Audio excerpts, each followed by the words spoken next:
You may or may not know the name Fethullah Gulen, but the Turkish Muslim scholar has millions of followers, and he's considered one of the most influential Muslims in the world. And of all places, he lives here, in the Pennsylvania countryside. Dan Barrett is a reporter for the Pocono Record. He had never heard of Gulen until this month, when his newspaper came across a blog on the internet by a writer named Paul Williams. The blog accused Gulen of being a member of radical Islam and said neighbors heard gunshots coming from the Golden Generation Retreat Center where Gulen lives. We got a Google alert about this blogger's entry, the article, and it was like, holy smokes, what is this? You know, I mean, my eyes practically fell out of my head. The paper's executive editor, Chris Melly, immediately asked Barrett to investigate the rumors.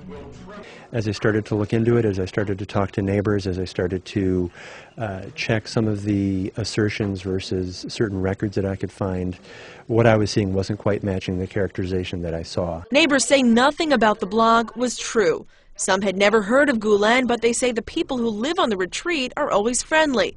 Hilda Snyder recalls a picnic there. They were lovely to me. They treated me like one of the family. Yeah, we sat out in the yard. We just had a good time. They're great people. They are. They're good neighbors. You couldn't ask for any better neighbors. So you might be wondering, who exactly is Fethullah Gulen? And what is he doing in the U.S., of all places, Saylorsburg, Pennsylvania? Sociologist Mohammed Chitine wrote a book about the Turkish thinker called The Gulen Movement. He says Gulen's idea of Islam is all about peace and the idea of education. The Gulen movement is, in a sense, focuses on education, interfaith dialogue, intercultural dialogue, and the cooperation of like-minded people for peaceful coexistence and universal peace.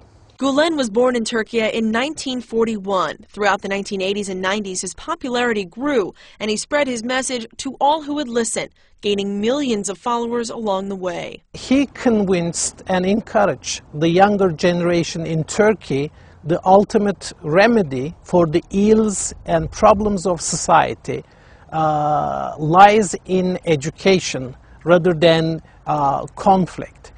As Gulen became more well-known, some groups took notice and began to feel threatened. They were worried that Gulen would take over the government.